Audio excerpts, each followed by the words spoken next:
Tal parece que a esta élite le conviene pues hacer un cambio. Y ese cambio, ya sea a una moneda digital, a otra cosa que no sea el dólar, o a un dólar oro, o a una nueva moneda basada en algo, se necesita pues un punto de quiebre explosivo. Y probablemente para algunos, quizá ese punto de quiebre explosivo sea solamente a través de una mega hambruna o una reducción de población o un cambio de estrategias para controlar a la sociedad, y todo esto se podría dar con una guerra. Esperanza de que a lo mejor Biden hoy, que le preguntaron, oye, ¿qué va a pasar? Y se le salió por tonto o porque le falta nitidez en el cerebro, y dijo, bueno, estamos analizando con Israel cómo atacar todos los campos petrolíferos de Irán. Mira, yo califico de traición lo que hace Irán. No puede hablar de la real política porque su política está fundada en la lealtad y en la idea pura y dura de la relación con Dios. Entonces ahí sí no puedes traicionar los principios religiosos. Y cuando juras ante Dios algo, cuando prometes con la bandera religiosa, no puedes jugar a la real política. Es que ¿a quién le sirvió la muerte de Raisi? Pues quitaron de en medio al que podría ser sustituto y que no comulgaba con las ideas del hijo del líder supremo, que además lo han acusado de tener miles de millones de dólares. Entonces, esto suena a como que aparece otro nuevo presidente curioso que habla de regresar al acuerdo nuclear y que habla de regresar a las conversaciones con Estados Unidos. ¡Qué curioso! Oye, qué coincidencia, ¿no? Pues sí. Entonces, me parece que es completamente obvio que fue el pretexto y la coartada necesaria de Netanyahu para avanzar en un proceso de limpieza étnica definitiva de Gaza, porque están matando a centenares de miles de personas y han desalojado de sus hogares al 90%, y el tipo impunemente en la televisión muestra mapas donde ya no aparece, por ejemplo, Cisjordania. Es increíble que son los peores vecinos de la historia de la humanidad directamente. O sea, es terrible, están atacando simultáneamente a todos los vecinos, excepto Jordania, que creo que tiene pánico el rey de Jordania, o está completamente alquilado y hace lo que le pidan los israelíes, para no terminar como los demás.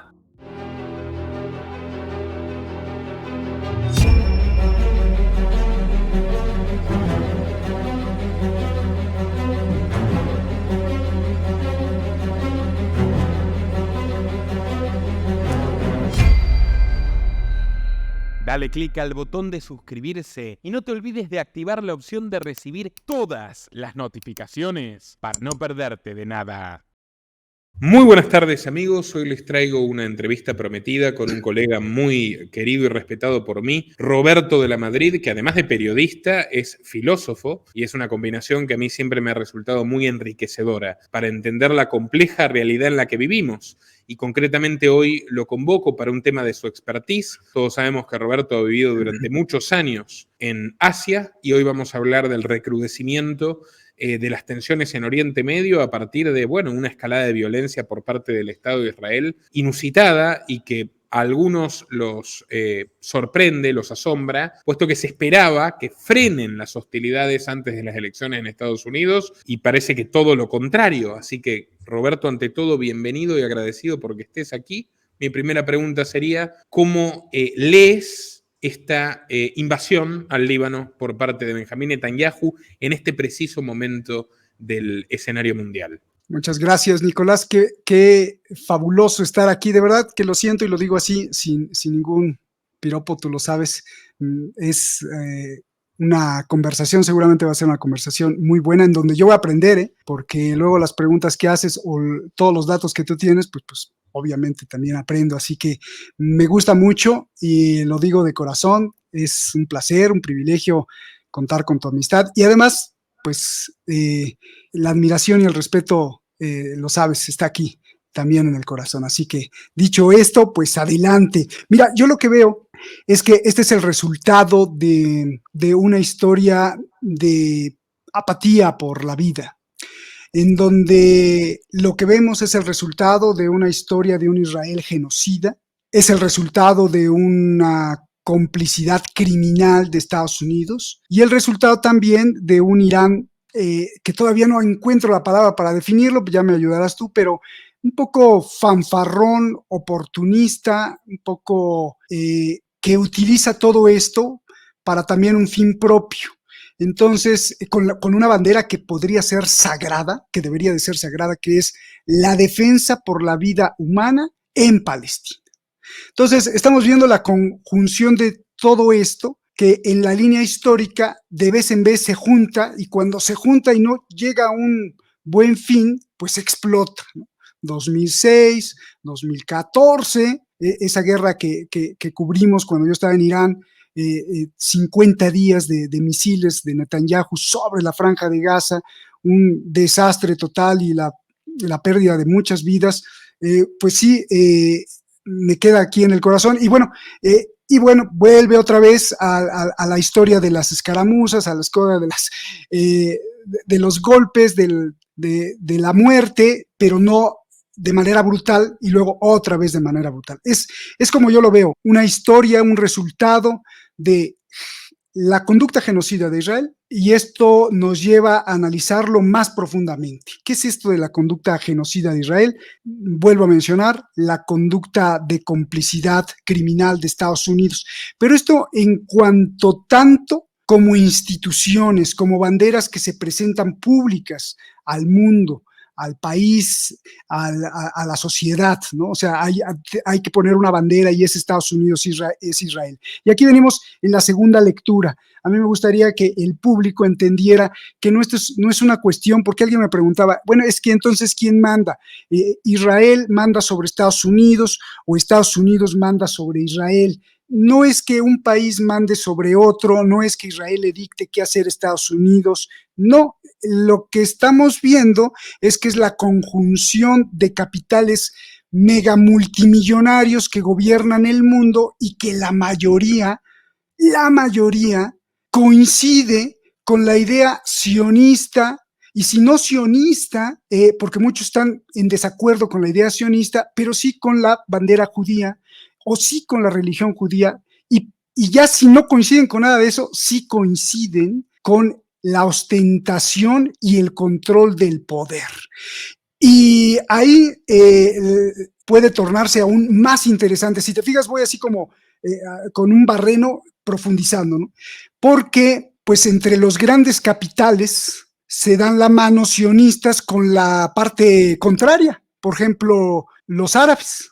Entonces vemos, por ejemplo, un Citigroup, aquí ya lo voy a aterrizar porque si no van a decir, oye, estás hablando... El famoso Citibank. Sí, estás hablando de pura conspiración o pura... No, vamos a aterrizar así, un ejemplo.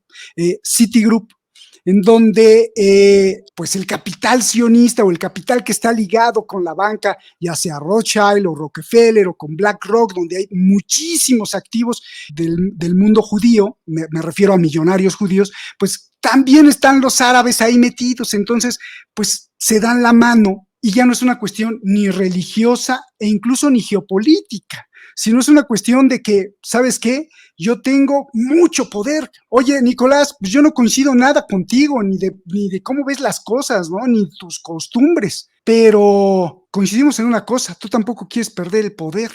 Bueno, pues entonces nos sonreímos porque tenemos mucho poder y mucho dinero, entonces no lo quieren perder. Otro ejemplo, la 21 Century Fox. Sí, perdona. Una sola postilla a esto que dices. Hace 3 días yo quedé anonadado, no porque ignorase la connivencia que tú señalas tan didácticamente sobre sauditas e israelíes. Quedé anonadado por el desparpajo con el cual Mohammed bin Salman, el príncipe heredero, dijo: no me interesa lo que pasa en Palestina. Directamente. Le pregunté, no me interesa, no es mi problema, no es un asunto de Arabia Saudita lo que pasa en Palestina. Que es una postura realmente obscena, bochornosa, por más que ya haya una línea en esta dirección. Esto que estás diciendo tú, que son capitales socios en las grandes corporaciones norteamericanas, es la explicación de mucha gente que no podría entenderlo sin tener este dato. Gracias por apuntarlo. Y ahí haría también un comentario, porque como ser humano es verdaderamente criminal perdón, pero creo que sí, y muchos se van a ofender, que ignoremos de ignorancia o ignoremos de apatía que no me importa y voltee para otro lado, lo que pasa en un sector del ser humano, que es Gaza, o sea, la masacre, el genocidio, la limpieza racial, ya para empezar. Pero en el caso del príncipe heredero, que es el monarca de facto de Arabia Saudí, es peor porque es una traición muy alta dado que incluso Arabia Saudí siempre puso de condición el restablecimiento de relaciones con Israel, de por lo menos el reconocimiento de 2 estados, porque son musulmanes. Y ni siquiera son musulmanes chiitas los de Palestina, si son más suníes. Y Arabia Saudí es el abanderado el patriarca, el que cuida los lugares santos como la Meca o Medina. Entonces es la traición más tremenda que le puedan cometer religiosa y culturalmente a los musulmanes que están en Palestina. Así que, bueno, ya, cierro paréntesis. Entonces, perdón, me gusta ser un poco coloquial o didáctico cuando estoy explicando, por ejemplo, cuando me pongo de ejemplo y te pongo de ejemplo de que somos 2 grandes millonarios que no queremos perder el poder. Y entonces, no solo Citigroup, que maneja, por ejemplo, en México Citibanamex o Citibank en Estados Unidos, la 21 y Fox, que pues es de capital saudí prácticamente, pero que también tiene mucho financiamiento de la banca de Wall Street y donde están metidos pues el capital sionista, por lo menos, y más el capital, digamos, judío, que muchos judíos estarán en contra de lo que está haciendo Israel, pero no están en contra de la idea judía de ser los que controlen el poder, porque pues están con esta idea del pueblo elegido, aunque sean ateos, porque algunos ateos también piensan que son una etnia especial, ¿no? Para no hablar de raza.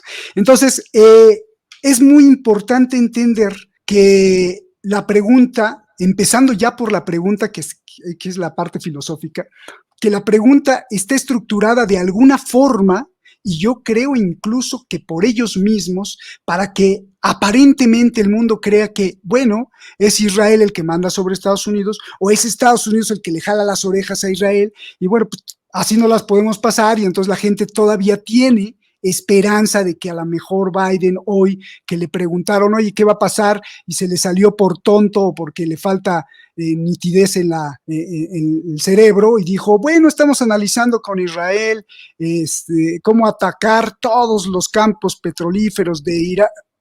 Yes, look, I called a meeting of the G7 today. We're working on a joint statement all of us agree on, from Japan to France to Germany to etc.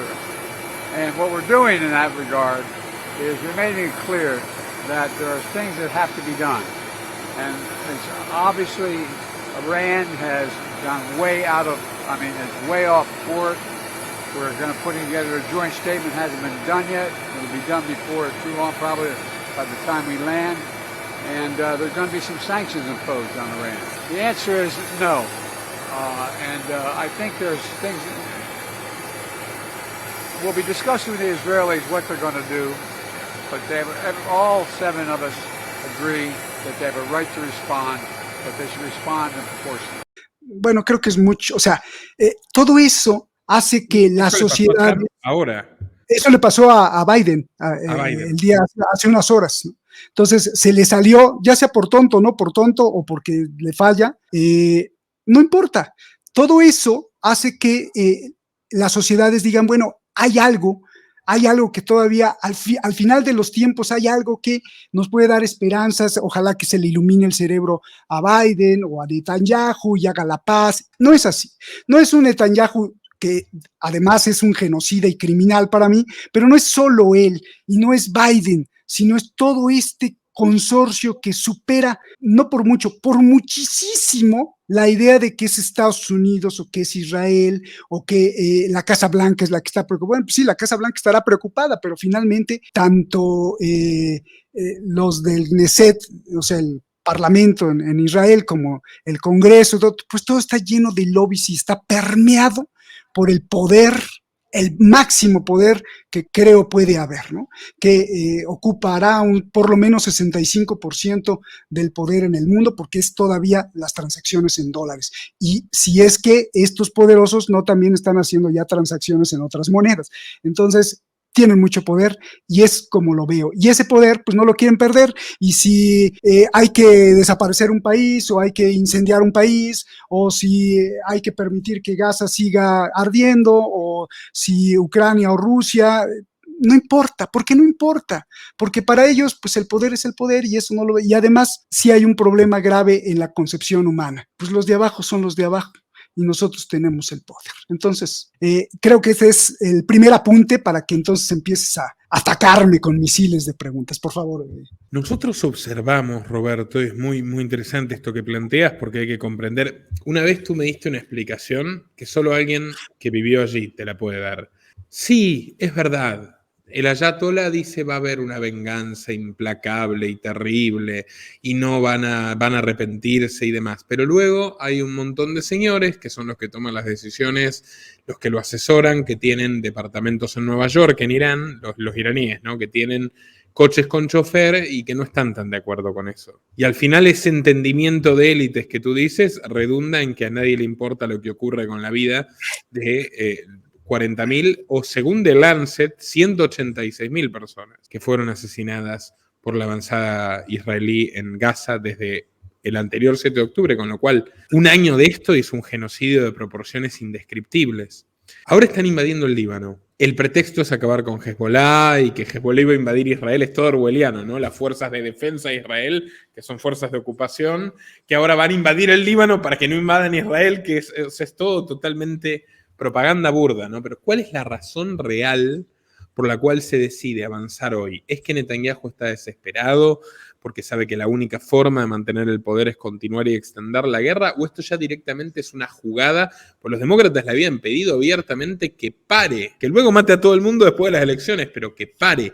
Y él avanzó igual. Estaban hablando de un armisticio, de una tregua en Gaza para octubre y él está invadiendo el Líbano y sigue la ofensiva en Gaza. ¿Qué es lo que quiere acaso? ¿Está preparando el terreno para que suba Trump y juntos ataquen a Irán, por ejemplo? Esa es quizás una de mis preocupaciones más grandes. Pues mira, yo creo que Donald Trump no atacaría a Irán. Donald Trump los llevaría hasta el cuello para negociar, les propondría un pavo jugoso y muchos no se resistirían. A lo mejor algunos sí. Como yo veo las cosas en una reflexión e investigación, porque pues trato de investigar también, tan contradictorias. Una de las cosas más importantes en la vida es tener coherencia. Y entonces veo las cosas tan incoherentes en las decisiones de Israel, en las decisiones de Estados Unidos, en las decisiones de Irán, que estos son los tres puntos o los tres nodos que no hay que perder nunca de vista, porque ahí o desde ahí o con esa bandera es que el poder, para no hablar de alguna conspiración que no se pueda tocar y que sea virtual, bueno, el poder, la idea de poder es donde habla. O sea, el egoísmo humano, el sentimiento humano de la especie humana de solo yo y primero yo, hablan en estos tres nodos de poder, ¿no? En el tema de Oriente Medio. Irán, Israel y Estados Unidos. Entonces, cuando estudiamos estos nodos de geopolíticos, pues se expresan de una forma tan incoherente que dices, oye, pero tú habías dicho esto, pero no. Entonces ya es toda una anarquía aparente y que te preguntas, pero esto debe de obedecer a algo, porque no creo que solo sea así. Entonces, mi respuesta es que hay dos lecturas. La primera lectura a nivel mundial, a nivel global, estos círculos de máximo poder, de máxima economía de los que hablamos en la primera intervención, en donde pusimos de ejemplo a Citigroup o a la 21st Century Fox, y más allá, porque tenemos a State, a BlackRock, a Vanguard, están sufriendo en el sentido, no de que estén sufriendo ahí, que se aprieten los dedos, sino sus analistas, sus matemáticos, sus financieros matemáticos, no cuadran bien las cuentas porque toda esta riqueza es producto de imaginación. Es decir, desde que Nixon hizo lo que hizo y promovió el petrodólar cambiando el oro a nada, sino al respaldo del poder militar. Entonces, esto ya lo sabe todo el mundo. Antes no lo sabía tanta gente, Nicolás, pero ahora creo que lo sabe mucha gente. Como no hay respaldo y nada, y el dólar es simplemente un respaldo de confianza, de fe en que pues alguien me va a pagar estos $100 que traigo en la mano, y esa fe está depositada en la confianza de que, bueno, Estados Unidos sigue siendo Estados Unidos y tiene un poder militar que si algún país no le paga, pues lo aplasta militarmente. Bueno, entonces, como todo esto está basado en confianza, la deuda, ¿cuál deuda? Bueno, pues es que cuando falta dinero todos los años, pues entonces la Reserva Federal encargada de ordenar la impresión de billetes, pues imprime más y se endeuda más el gobierno de Estados Unidos, deuda que se lo vende a todos los demás países, o a los actores, o a ti, porque hay gente que compra, pues no compra mucho, pero compras aunque sea $1,000, de los que tienen dinero, y pues está la deuda. Pero el asunto es que está creciendo tanto la deuda, y esto ya lo advertían desde hace 20 años. Oye, es que ¿cómo vamos a pagar algún día eso? Esto pues no les importó, dijo, bueno, pues total, ya inventaremos algo. Me imagino que eso contestaron. Entonces, es tanto el globo que se infla y se infla y se infla y se infla y se infla, son como $200 billones, 300 billones de deuda que en el mundo, que no sabemos de cómo se va a pagar, ¿no? Entonces, ¿cómo se va a respaldar? Y esto está poniendo en jaque a los mecanismos de producción. Aquí habría que ser un poco marxista para entender, pero ya no hay cómo, pues si pasa una guerra, un desastre, o se cae el sistema, o los bancos se mueren, ¿qué vas a hacer con $1,000, ¿no? O 10,000 o $1. ¿Quién te lo va a cambiar? Ya no va a valer nada. Entonces, si hay un problema que el sustento real del valor comercial sustentado en dólares, que es el sustento prácticamente del mundo, no está teniendo ya el sustento que tiene, y se está agotando todos los modelos neoliberales, o los modelos, no me gusta decir neoliberal, porque pues tú eres un liberal, y esto parecería que sería un nuevo liberal, sino los modelos del capitalismo depredador que arrasa con todo, pues se están agotando, y tal parece que a esta élite le conviene pues hacer un cambio. Y ese cambio, ya sea a una moneda digital, a otra cosa que no sea el dólar, o a un dólar oro, o a una nueva moneda basada en algo, se necesita pues un punto de quiebre explosivo. Y probablemente para algunos, quizá ese punto de quiebre explosivo sea solamente a través de una mega hambruna, o una reducción de población, o un cambio de estrategias para controlar a la sociedad, y todo esto se podría dar con una guerra. Entonces, sí veo que entre todas estas incoherencias hay algún poder que nos está empujando a la guerra, y hay otro poder que dice, no, pero es que si nos vamos a la guerra, nos vamos a perder todo el poder, ¿no? El poder económico. Entonces, en esa lucha de dos fuerzas, que vamos a la guerra, no vamos a la guerra, pues es lo que estamos viendo. Yo lo explicaría así, y esa es la lectura más global. La lectura menos global, o sea, más regional, explicaría que Netanyahu está atrapado por una serie de cuestiones políticas internas en Israel.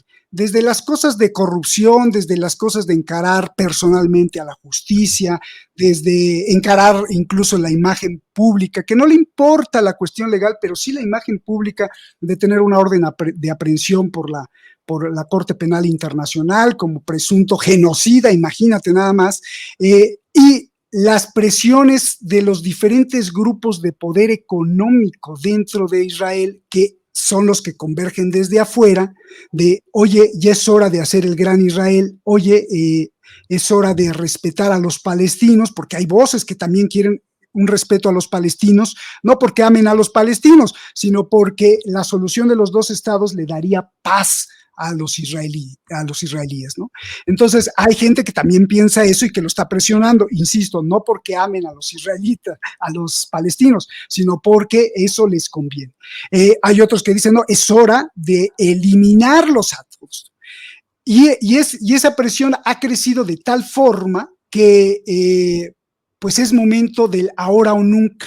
Entre la parte global que explico y en la parte regional de que es necesario el ahora o nunca, siento que ellos mismos provocaron el ataque de Hamás, por ejemplo, del 7 de octubre. No hay duda, pero no hay duda. 8 horas tardaron los militares israelíes en llegar a un lugar donde desde el punto más lejano de Israel tardas 1 hora y media en auto en llegar. Y además, la inteligencia egipcia se los alertó un año antes, y además le llegaron los reportes a Netanyahu y Haaretz, Jerusalem Post, o sea, toda la prensa israelí, pese a la censura militar, porque en Israel no hay libertad de prensa y están estrictamente auditados, lo han reconocido. Y de hecho tenías las visitas del director del Mossad a Qatar en febrero del año 2023, o sea, ¿qué sería? Febrero a octubre, 8 meses antes del atentado, donde le pidió que sigan financiando y sigan alojando a los líderes de Hamás, incluyendo a Haniyeh,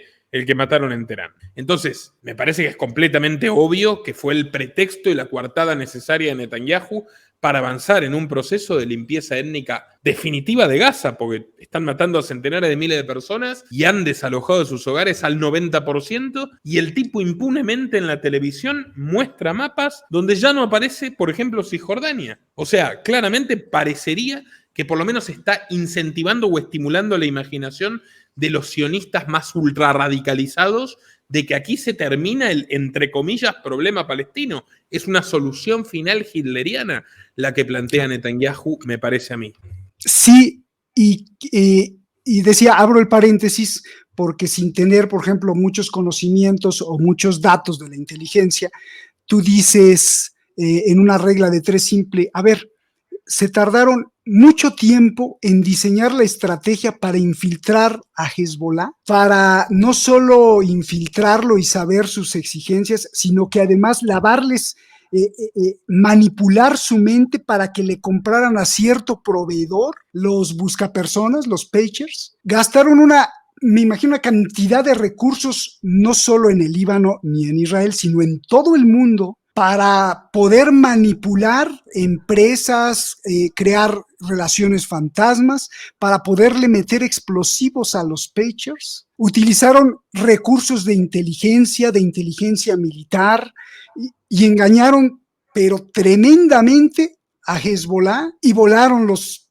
aparatitos. Y no se pudieron dar cuenta de que jamás se iba a meter por unas rejas. O sea, es de risa completamente. Entonces, bueno, sí, creo que lo hacen un poco a propósito, si no es que a lo mejor hasta ellos lo planearon, pero digamos que lo ignoraron a propósito para buscar un pretexto justamente para esto, porque influenciados, presionados por el aspecto global de que se necesitan guerras en el mundo para un cambio radical, por una parte, y por el otro lado, presionados por el aspecto mega religioso ultraortodoxo de que ya hay que construir el tercer templo de Salomón, que ya es mucho tiempo que la idea del Greater Israel, del Gran Israel, que se extiende por el Líbano, se extiende por Irak, se extiende por una parte de Egipto, le pega a Siria y se hace un mega Israel. Es tiempo de implementarlo y se están tardando. Y para los religiosos no debe de haber, no la tardanza, sino no debe de haber esta apatía. Tienes que estar pues luchando por esto. Esto es por los ultraortodoxos. Por el otro lado, está creciendo demasiado el poder contestatario. Los BRICS, una Rusia que aunque no está en contra de Israel precisamente, pero que pues Israel está más a favor del dólar que de los BRICS, entonces está también creciendo un poder contestatario que ya absorbió al acérrimo rival que es Irán. Es el tiempo, Nicolás, de una guerra y de eliminar el primer problema, Palestina, y eliminar el problema más grande que es Irán, vía primero Palestina, luego Hezbollah y luego Irán. Y entonces creo que sí es un plan apresurado porque si no, además, después podría haber una guerra China-Estados Unidos, que no lo creo, pero esto está también en el imaginario del Pentágono, y ya no podrían enfrascarse en una guerra cruenta entre Israel e Irán. Entonces, ¿por qué no empujamos a ver hasta dónde se llega con esto, ¿no? Creo por ahí que podría ser la explicación de ver tantas incoherencias. Y entonces, pues empieza la masacre. Porque cómo entender que, digamos, todas las vidas humanas son muy importantes, matan a 1,200 israelíes.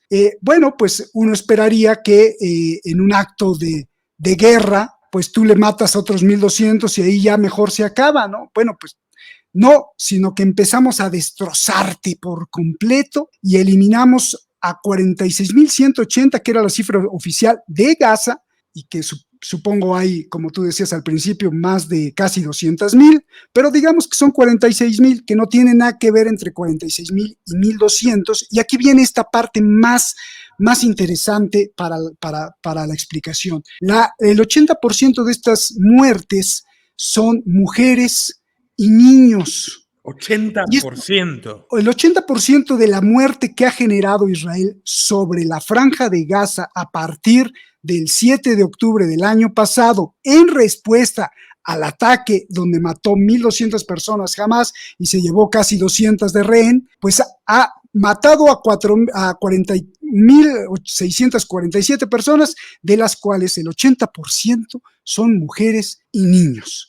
Entonces, me parece que, pues una está bien, 2 muertes, bueno, podría ser como que no le calculaste, pero el 80% de no mujeres puedes y decir niños... que es un efecto colateral. A ver, obviamente no hay ninguna muerte civil que se justifique jamás de ninguna manera, pero no puedes vender que un daño colateral son 80% de víctimas. O sea, no puedes decir matamos a 32,000 personas por error. No es un error, es deliberado, es un genocidio, es una matanza. Además, si todas en común tienen que son palestinas y sabemos que no reconocen la existencia de Palestina ni a los palestinos, que son los legítimos dueños de todo ese territorio, está enmarcadísimo en genocidio. Y el tipo es un criminal de guerra con una orden de captura internacional sobre su cabeza, que de todas formas puede pasearse impunemente en el edificio Rockefeller de la ONU y seguir dando discursos, ¿no?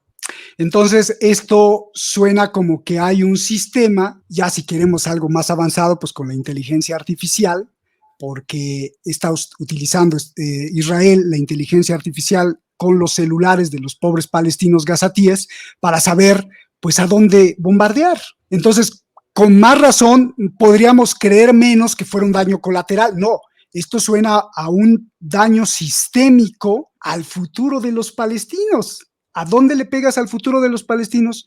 Pues a las madres, a las mujeres que pueden tener hijos y a los niños. Entonces, el 80% ha sido eliminado de esos 46,000. El 80% es esta cifra de terror que nos indica por lo menos, que nos puede dar con contundencia por lo menos una hipótesis de que Israel, su ataque a Gaza es para eliminar étnicamente la idea palestina, ¿no? En esto, ellos mismos saben que Hezbollah, que es un poco más leal con la causa que Irán, se iba, digamos, a enojar, y entonces promete algo que me molesta desde el principio.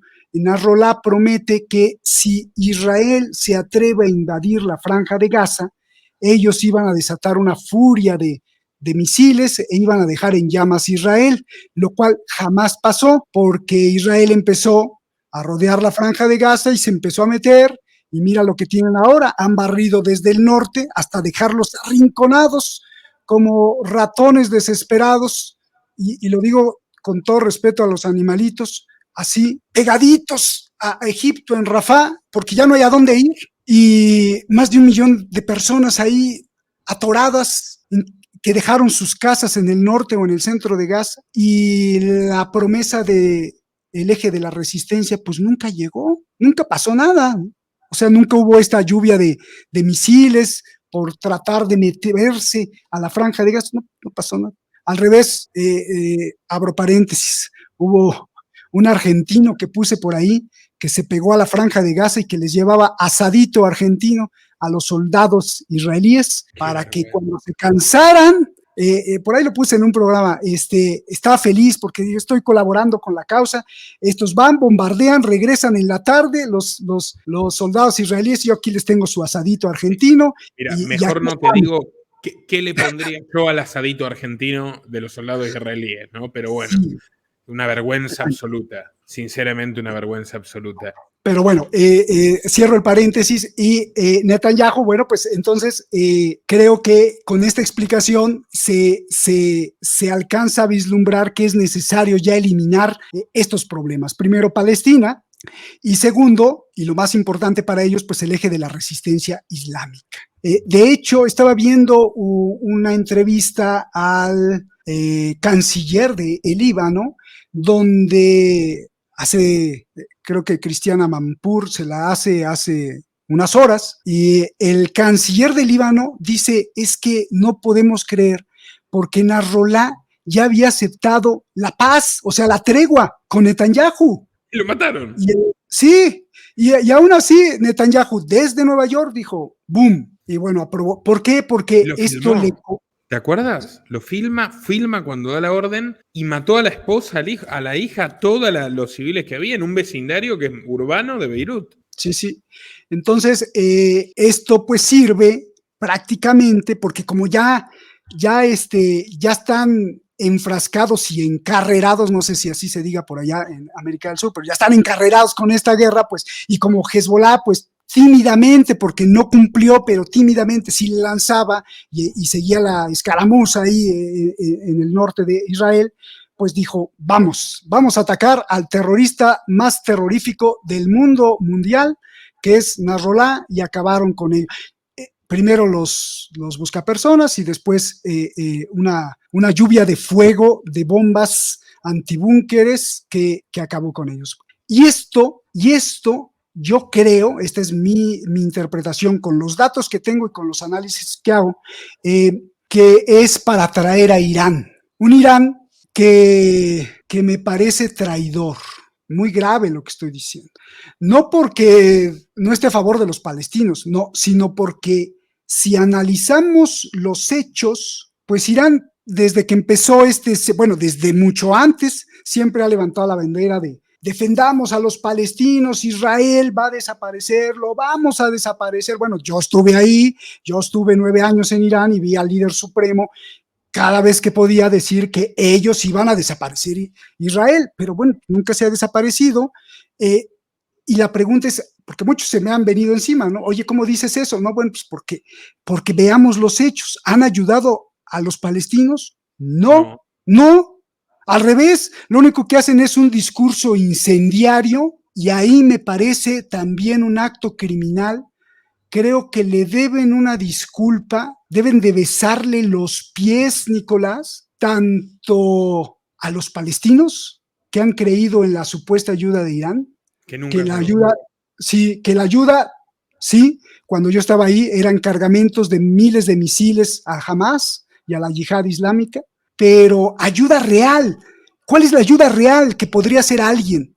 Pues parar a Netanyahu, detener a Israel y decirle, no, cabrón, ya no puedes, porque todo el pueblo, de verdad, como lo han dicho, todo el pueblo iraní está dispuesto a morir por defender a los palestinos. Y te vamos a lanzar unas bombas para que de verdad le pares, ¿no? Pero eso nunca ha pasado, jamás ha pasado.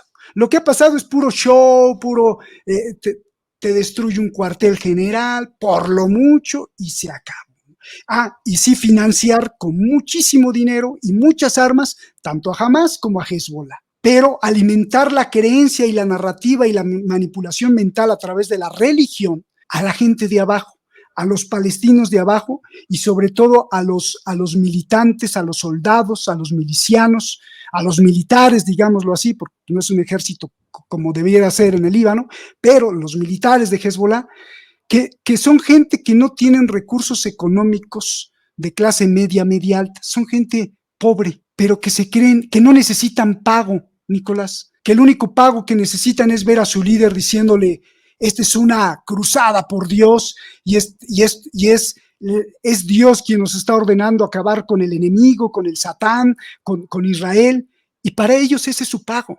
Entonces, me parece un acto también criminal de haber utilizado toda esta idea religiosa, sobre todo para la gente, para el ejército de Hezbollah, que son miles, y que se crean en su mente esta idea de sí, estoy defendiendo a Dios, estoy defendiendo la causa, estoy defendiendo a los palestinos, estoy defendiendo a los libaneses del maldito Israel. Y cuando empieza recientemente la invasión de Israel a el Líbano y empiezan a matar a gente de Hezbollah y a gente no de Hezbollah, sino también a civiles que no tienen nada que ver con Hezbollah incluso, Irán dice, pues nadie nos ha llamado para ayudar. Irán dice, confiamos y creemos que todos los países que están alrededor de Israel pueden defenderse por sí solos.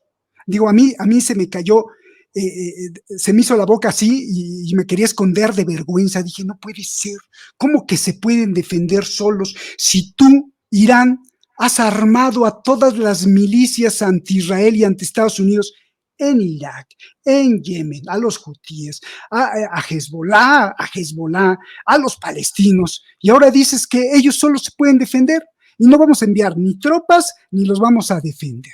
Hubo, y no fui yo, sino que RT publicó esta noticia, y en el Twitter de RT, medio mundo se le aventó encima a Irán, decir, pero ¿cómo que no los vas a defender? Eso se me hace altísima traición, porque los usó Irán como escudo, como un eje para justamente distraer siempre a Israel y tenerlo ocupado con Hezbollah y el Líbano ahí, y que Israel no se centrara en atacar a Irán, y ahora pues no los puede defender. Entonces yo en algún programa dije, esto es una traición. Al día siguiente yo creo que no aguantaron la presión incluso interna de algunos hardliners, de algunos de mano dura dentro de Irán, que decía, oye, ¿cómo que no? Tenemos que atacar a Israel, ¿no? Lo has prometido.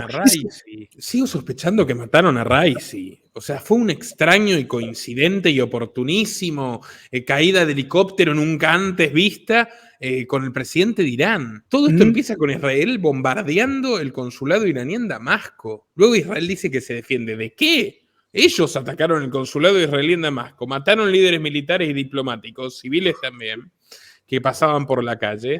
Luego bombardearon instalaciones eléctricas y creo que nucleares también de Irán. Luego murió en circunstancias más que misteriosas el 19 de mayo Raisi, el presidente de Irán. Luego eligieron matar a Haniyeh en Irán para humillar todavía más a Irán. Podrían haberlo matado en Qatar, podrían haberlo matado en cualquier lado.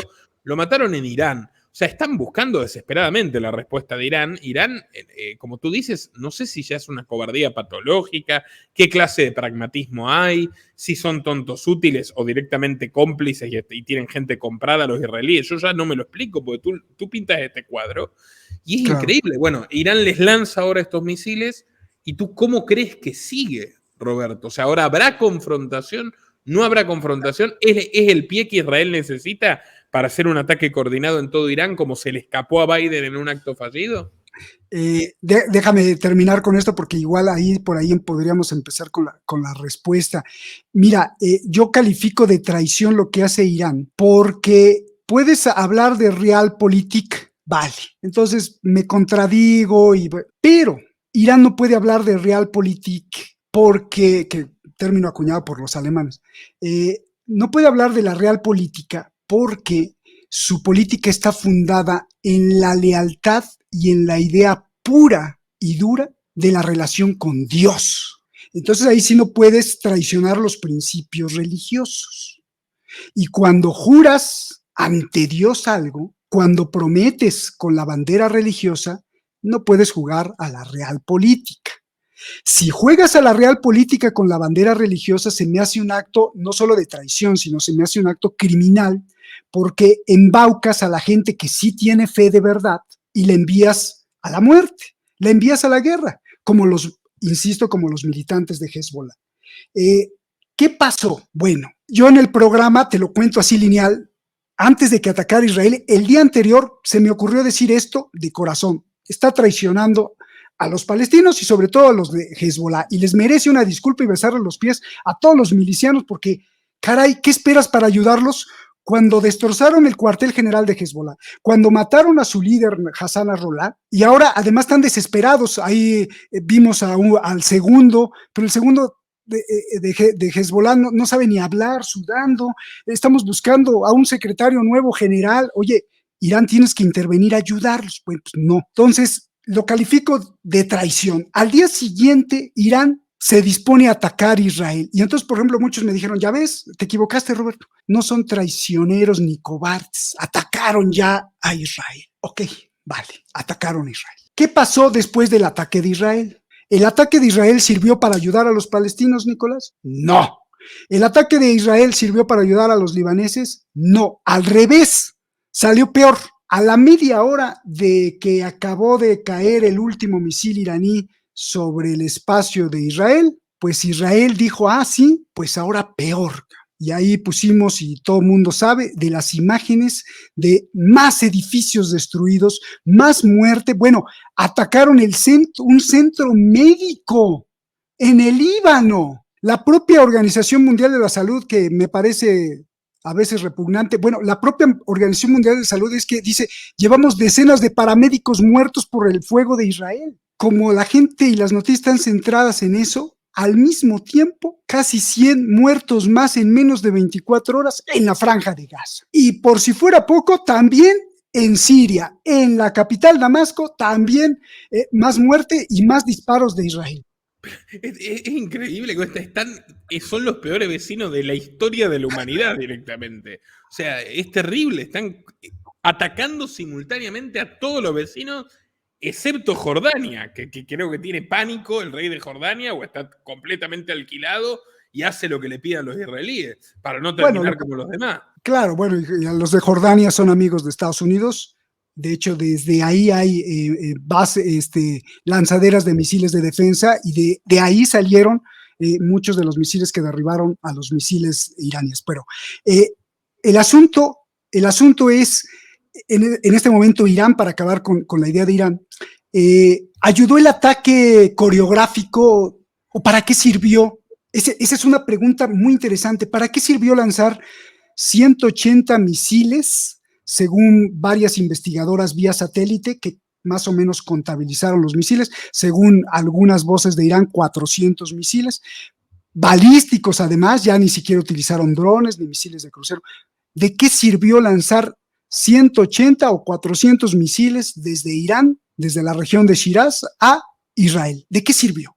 ¿Ayudó a los palestinos? No. ¿Ayudó a los libaneses? No. Bueno, curándose en salud, el alto militar que ordenó el ataque, ordenado por el líder supremo, dijo que este ataque obedecía exclusivamente a la represalia por la muerte de el gran líder Hassan Nasrallah, líder de Hezbollah. ¿Qué represalia? ¿Qué perdieron los israelíes exactamente? Nada. Financiado y entrenado por Irán. A la muerte de Ismail Haniyeh, el líder máximo político de Hamas dentro de Teherán, y a uno de los comandantes más importantes de los guardianes de la Revolución Islámica, que fue a avisarle a Nasrallah que se saliera del Líbano y que se fuera a Irán, porque el líder supremo sabía que lo iban a matar. Entonces, cuando llegó, mataron a Nasrallah y también mataron al alto comandante iraní. Bueno, entonces, estas tres personas son el motivo de estos misiles que vimos hace unos días, anteayer. Y entonces uno se pregunta, oye, ¿y los 41,000 palestinos asesinados del 7 de octubre, lanzaste algunos misiles para defender a esos palestinos? O sea, se tiene que morir tu amigo Nasrallah y ahí sí lanzas misiles. Pero recordemos que la causa palestina, recordemos que la causa de la resistencia islámica por expulsar a Israel, encabezada por ti y por Hezbollah sobre todo, pues no es el líder lo que vale, sino es lo que representa tu propio líder. Y lo que representa es la vida de millones de personas que no quieren tener a un vecino asesino como Israel. Entonces, si matan al líder, sí disparo a Israel. Pero si matan a 41,000 o a 140,000, no disparo ni un misil. ¿Cuál es la lógica? La lógica es que tampoco me importan las vidas palestinas. La lógica es que, pues a lo mejor sí nos caería bien una guerra. La lógica también podría obedecer a que alguien nos quiere empujar a la guerra, porque o son unos verdaderos irresponsables, es decir, si yo, Robert, yo estoy en contra de los cárteles de la droga, vale, y hago lo que puedo desde mi trinchera para denunciar la injusticia. Pero si un día me ves, Nicolás, te pido que me amarres a decir, les declaro la muerte a tal cártel de la droga y yo voy a lanzarles bombas y... Me podrías decir, Roberto, ¿tienes ese poder para hacerlo? Sí, yo tengo y les voy a lanzar y cuando hacen algo contra mí o mi familia, pues les lanzo unos cohetes y les caen ahí, les destruyen un coche. Oye, se me hace o que estás loco o eres un irresponsable, porque si no tienes el poder, mejor cállate y negocia y a ver qué haces, ¿no? Entonces, o Irán perdió la cabeza, o Irán es un supra irresponsable, o es un supratraidor, o también está dentro de este show de querernos llevar a la guerra. Y ahí abrimos un paréntesis. Irán, ¿qué es Irán? Bueno, estoy hablando de que dentro de Irán hay muchos que no coinciden con la idea iraní. Y aquí viene la primera respuesta posible a lo de Raisi. Perdón que hable así, pero es que me entusiasmas mucho, perdón, disculpa. Hay fuertes rumores dentro de la élite iraní, que yo lo sé porque yo estaba ahí cuando ganó Raisi, que Raisi tenía todo el perfil teológico para ser el sustituto de Ali Khamenei, el líder supremo de Irán. Esta cuestión no le gustaba al señorcito hijo del líder supremo, y el hijo del líder supremo, que también es como muy teólogo, ha sido acusado por los mismos políticos iraníes, no todos, sino por una facción, de que ¿qué crees? Que le encanta el estilo occidental y le gusta mucho coquetearle a Estados Unidos. Entonces, me parece muy extraño cuando se muere Raisi. Digo, oye, se han construido satélites que van al espacio, que manden a Raisi en un helicóptero carcachón y que me vengan que porque las sanciones de Estados Unidos les impide comprarle a la Bell, porque era un helicóptero estadounidense, las refacciones más nuevas para que esté siempre pulidito y bien el helicóptero presidencial. No me vengan. Pero no si me vengan. Maduro tiene aviones de lujo y tal, que es Venezuela y no es Irán, que Irán se supone que es una potencia, ¿cómo no van a tener un helicóptero ruso en condiciones? Si tienes para hacer miles de centrifugadoras para centrifugar uranio, si tienes dinero y tecnología propia para hacer misiles que salgan al espacio y coloquen un satélite, no tienes para un helicóptero presidencial modesto. Y hasta puse ahí una serie de helicópteros, ya no se los compra Estados Unidos, Rusia también tiene y están bien bonitos y baratos, ¿no? Entonces, bueno, se me hace eso un pretexto estúpido. Pero lo que no se me hace estúpido es que ¿a quién le sirvió la muerte de Raisi? Pues quitaron de en medio al que podría ser sustituto y que no comulgaba con las ideas del hijo del líder supremo, que además lo han acusado de tener miles de millones de dólares, que no lo sabemos, pero hay una fuerza que no lo quiere. Y el líder supremo con 80 años y más por venir, como que ya no tiene la fuerza ni la capacidad para estar enterado de todo, sino es el círculo que lo rodea. Entonces, esto suena a como que aparece otro nuevo presidente curioso que habla de regresar al acuerdo nuclear y que habla de regresar a las conversaciones con Estados Unidos. ¡Qué curioso! Oye, qué coincidencia, ¿no? Pues sí, recordemos que el líder supremo o los que están junto al líder supremo son los que mandan en Irán. Entonces, probablemente el líder supremo ya no tenga la fuerza, si no quiero acusarlo, pero digo, ya no tenga la fuerza suficiente y el hijo esté haciendo muchas cosas que ya no puede detener el padre. Y entre ellas es poner a alguien pro Estados Unidos o que por lo menos le guiñe el ojo. Y es el Ministerio de Relaciones Exteriores, el ministro, el cual su jefe es Pezeshkian, el nuevo presidente que habla y que le gusta sacarse la foto con Guterres en Nueva York y que le gustó viajar a Nueva York y que le gusta hablar de un nuevo acuerdo nuclear con Estados Unidos. el que dice no podemos ayudar a nadie. Al día siguiente viene el ataque, pero es un ataque como de coreografía. ¿A qué está jugando Irán? Bueno, probablemente ya se cansó de los rusos y quiere coquetearle a Estados Unidos, pero hay un poder adentro, también muy poderoso de Irán, que sí cree en la religión y cree que su misión es acabar con Israel y acabar con Estados Unidos. Esos extremos de ambos lados nos pueden llevar a una guerra fulminante. Perdón, ya me extendí mucho. No, ha sido extraordinaria y meridianamente claro, muy pedagógico. A mí me encanta escucharte, por eso trato además de no interrumpir en exceso, porque ha sido una clase espectacular.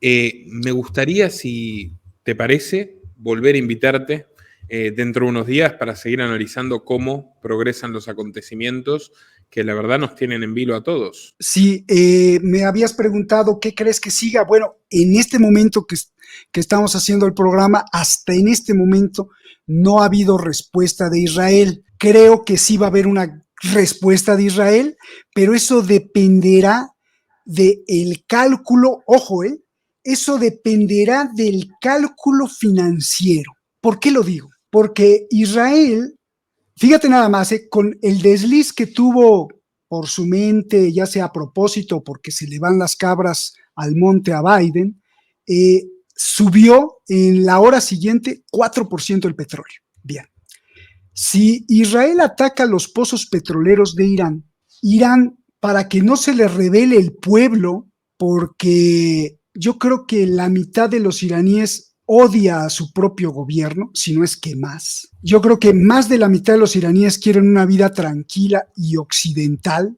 que no saben, porque no han estudiado y no saben que eso también es la perdición, pero lo quieren. Pero aún así, cuando en abril lanzaron los misiles, yo le llamé a un amigo iraní que odia al gobierno iraní y al régimen y a los ayatolás y todo. Sin embargo, me dijo algo que me sorprendió. Me dijo, no, Israel no se atreve a tocarnos porque nosotros somos más que todo persas y saben que los persas estamos locos, ¿no?